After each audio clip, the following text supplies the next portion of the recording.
ልብ አንጠልጣይ የሆነ በእውነተኛ ታሪክ ላይ የተመሰረተ የህልም ባሌን ባገኘሁት ክፍል 3። ጸሐፊ ፎዚያ መሐመድ። አሰላሙ አሌይኩም ወራህመቱላሂ ወበረካቱ። ውድና የተከበራችሁ የቻናሌ ቤተሰቦች እንዴት ናችሁልኝ? አልሐምዱሊላህ እኔ በጣም ሰላም ነኝ። ቆይታችሁ ከኔ ጋር ይሁን። ቪዲዮ ስትጀምሩ ላይክ ማድረጋችሁን አትርሱ። ከትምህርት ቤት ስናወጣ አሻግሬን ከሩቅ አየችው። ሀያት ኑኑ ይሄን ልጅ ዛሬ ተጋግዘን ካልመታን ጓደኞች አይደላችሁም አለች ቆጣ ኮስተር ብላ። አሻግሬ ማለት ጤነኝነቱ የተቃወሰ ነው። ጤነኛ ነው ብሎ ለማለት እንዳንችል ብዙ የእብድ ስራዎች ባለቤት ነው። ታዲያ ይህ ልጅ ሀያትን ወደድኩ ብሎ ወሬው ተናፍሶ ሰው ጆሮ ደርሶ ሀያትን መሳቂያ መሳለቂያ አደረጓት። በዚህም ስለተናደደች ልትቀጣው ወስና እርዳታ ጠየቀችን። እምቢ ማለት አንችልም። ጥያቄዋ ድንገታዊ ሆኖ አስደንግጦናል፣ ግን እንዳልሽ ብለን ተከተልናት። እኔ በጣም ፈርቻለሁ። ዛሬ ስትደበደቢ ወይ ብሎኛል ጠዋት አባቴ፣ አሁን ደግሞ ይሄ እያልኩኝ በውስጤ ልቤ እየፈራ እግሬ ተገትቶ አጠገቡ ደረስን። ማን ይሆን የመጀመሪያ ጥፊ ቀማሽ? ፊት ለፊቱ ቆመን ሀዩ ንግግሯን ጀመረች። ተናዳ ስለተማረረችበት ንግግሯ ጠጠር ያለ ነበር። ከአሁን በኋላ ስሜን ብታነሳ እገልሃለሁ። አይኑ ውስጥ ልትገባ ምንም አልቀራትም። በዚህ ጊዜ አሻግሬ ማልቀስ ጀመረ። ሁላችንም እርስ በርስ ተያየን። ከደቂቃ በፊት ፈርቼ ልቤ ሲመታ የነበረ ልጅ አሁን እሺ ምንም አላወራም፣ አሁን ግን ምንም አታድርጊ ብሎ ልመና ወደቀ። ሀዩም ለዛሬ አልፌሃለሁ፣ ሁለተኛ ወሬ ብሰማ ግን አላዝንልህም፣ አሁን ሂድ ብላ አባረረችው። ከሄደ በኋላ ሳቄን ለቀኩት። ሁኔታው ሁላችንም አስቆናል። አሁን ሀዩ እፎይ አለች። የግማሽ ሴሚስተር ፈተና ደርሷል። አራታችንም ላይብረሪ ተገኝተናል። ነቢ በትምህርቷ አትደራደርም፣ ጎበዝ ተማሪ ነች። ኤክሩም ለራሷ አታንስም፣ ከሰው አትጠብቅም። እንደ ነቢያት ባትሆንም ጎበዝ ነች።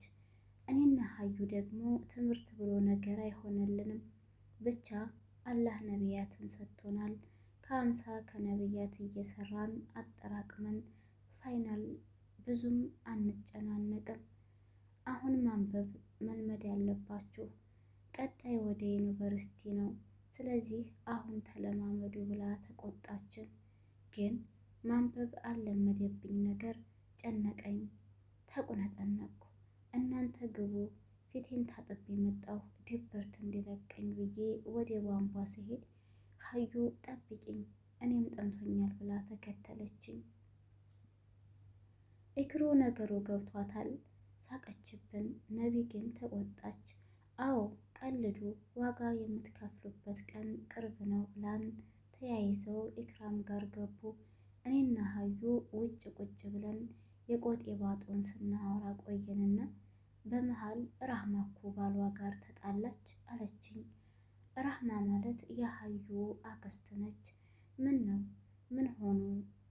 ሁለተኛ ሚስት አግብቶ ምን አይነት ሰው ነው ግን? ከሷ ምን ጎደለውና ሄዴ? ሲጀመር እኮ አትመጥነውም። ያችን የመሰለች ቆንጆ ሚስቱን ትቶ ሌላ አማረው። አይ ወንዶች እንዴ! እሷ እንኳን ያንችን ያህል አልተናደደችም። የተገባባት ምን አናደደች ደግሞ? አቅም ካለው ቢያገባስ ምን ችግር አለው? ጭራሽ አንቺም ደገፍሽው። እኔ ልብሴንና ጫማዬን ገንዘቤን ላጋራ እችላለሁ፣ በባሌ ግን አልደራደርም። ማንም እንዲጋራኝ አልፈቅድም። ኢሙ ግን በጣም ራስ ወዳድ ነሽ። በክርክራችን መሃል የአሱር ሶላት ደረሰ እና ኢክራም ወጡ። ክርክራችንን ያየችው ኢክሩ ስታነቡ ያልገባችው ነገር ነዋ የሚያከራክራችሁ ብላ በአሽሙር ነካ አረገችን። ወሬውን ለነሱ ነገርኳቸው። ነቢም በዛ ላይ አስተያየቷን ሰጠች። በእርግጥ አላህ ፈቅዶለታል። ፍትሃዊ መሆን ከቻለ ቢያገባ ችግር የለውም። ግን በዚህ ጊዜ ፍላጎት እንጂ አቅሙ ያለው የለም። ቢያገባም እንኳ ከአንዱ አንዷን ያስበልጣል። ይሄ ደግሞ እሱን ነገ በአላህ ፊት ያስጠይቀዋል። ስለዚህ በአንዷ ረግቶ ራሱን ከኪሳራ ቢጠብቅ የተሻለ ነው። ለራሱ ሲል ግን አቅሙ አለኝ እችላለሁ ካለ ሚስቱ ብትፈቅድ የተሻለ ነው። አንድም ባሏ በሐራም ሄዶ እንዳይባልግ ከሐራም ትጠብቀዋለች። በዛ ላይ እነዛ ሙስሊሞቿ ናቸው ፈሳድ ላይ ሳይወድቁ በሐላል እሷ እየኖረች ያለችውን ህይወት እነሱም እንዲኖሩ ብትፈቅድ እንደኔ ሀሳብና እምነት ጥሩ ነው ባይነኝ ብላ ንግግሯን ጨረሰች። በቃ አሁን አስር ደርሷል እንስገድ አለችና ኢክራም አስነሳችን። በኢክሩ ኢማምነት አሱርን ሰገድን። በተቀመጥንበት ፎዚያ መጣች። ፎዚያም የሰርግ ወረቀት ይዛ መጣች። እኛም ማን ሊያገባ ነው ብለን ጠየቅናት። ፎዚም ውድና የተከበራችሁ የቻናሌ ቤተሰቦች ክፍል 3 ይህንን ይመስል ነበረ። በክፍል 4 እስከምንገናኝ ድረስ ለነበረን ቆይታ ከልብ አመሰግናለሁ። ቪዲዮ ከተመቻችሁ ላይክ፣ ሼር ማድረጋችሁን አትርሱ። ሀሳብ አስተያየት ካላችሁ ደግሞ ኮሜንት ላይ አስቀምጡልኝ።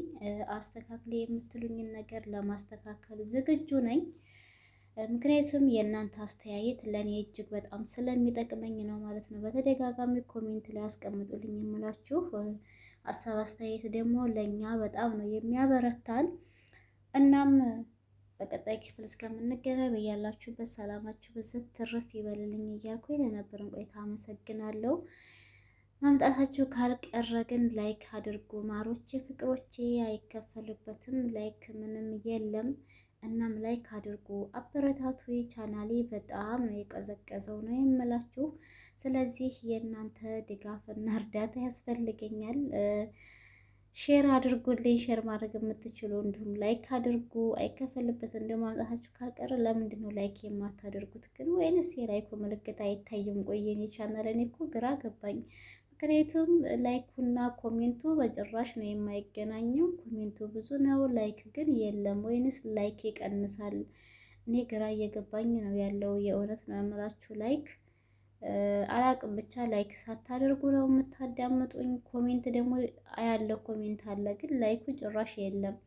የኔ ብቻ ነው ወይንስ የእናንተም ላይክ እንደዚህ ይቀንስባችኋል? በዚህም ላይ ሀሳብ አስተያየታችሁ እንድትሰጡኝ እፈልጋለሁ። ምክንያቱም ዛሬ ብቻ ሳይሆን ከበፊትም እኔ ላይክ ግራ እያጋባኝ ነው ያለው ማለት ነው ቤተሰብ። ምክንያቱም ኮሜንቱና ላይኩ አልገናኝ ስላለኝ ነው እላችኋለሁ። ላይክ አድርጉ፣ ወላሂ አይከፈልበትም። ትመጣላችሁ እኮ ግን እኔ ለምን ላይክ እንደማታደርጉ አላውቅም። እኔ አስቀድሜ ላይክ ነው የማደርገው። ማንኛውም ቤት ስሄድ ላይክ ነው የሚቀናኝ። ሲጀመር ላይክ አድርጌ ነው ከዛ በኋላ ቪዲዮ ካዳመኩ በኋላ ኮሜንት የምጽፈው ማለት ነው። ላይክ ሳላደርግ ሲጀመር እኔ ኮሜንት ራሱ ቀድሜ ጽፌ አላቅም። ላይክ ነው ማንኛውም ቦታ ላይ ዩቲዩብ ላይ ሲሄድ ላይክ ነው የማደርገው። ስለዚህ ላይክ ደግሞ ታውቃላችሁ ይጠቅማል። ሁላችንም እርስ በርስ ብንተዛዘን፣ በተለይ ዩቲዩበሮች ልክ እንደኔ ያላችሁ ዩቲዩበሮች ደግሞ ግድ ነው በቃ ማለት ለምን እንደምንለፋ መቼም ሁላችንም እንተዋወቃለን። ዩቲዩብ ላይ እንደዚህ በመዳን ቤት ሆነን እንደዚህ የሆነውንም ያልሆነውንም ዩቲዩብ ላይ እየለቀቅን ያለ ነው። ነገ እኛም እንደ ማንኛውም ዩቲዩበር በሀገራችን ሄደን እንሰራለን።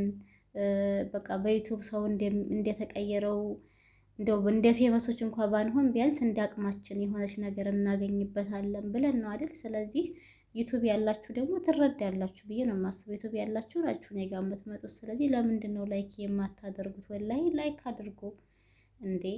ቆይ ሲጀመር ዩቲዩበር የሆነ ሰው እኮ ላይክ ራሱ አድርጎ አይባልም ማለት ያውቃላ። ስለምንተዋወቅ ሁላችንም ለራሳችን ጥቅም ስለምናውቀው ላይክ አድርጉ ራሱ መባልም አይጠበቅባችሁም። ስለዚህ እናንተም ላይክ እንዲደረግላችሁ እስከፈለጋችሁ ድረስ የሌላ ሰውንም ቻናል ላይክ ማድረግ አለባችሁ ብዬ ነው የማስበው። እንግዲህ ይመስለኛል። ዛሬ ትንሽ ፈጠን ፈጠን ብዬ ነው ያነበብኩት መሰለኝ። ታሪኩንም ቪዲዮ ትንሽ አጠር ብሏል። የታሪኩ ቪዲዮ አጭር ሆኗል ማለት ነው። ኢንሻአላህ አስተካክላለሁ በቀጣይ ክፍል። ሰላም አለይኩም።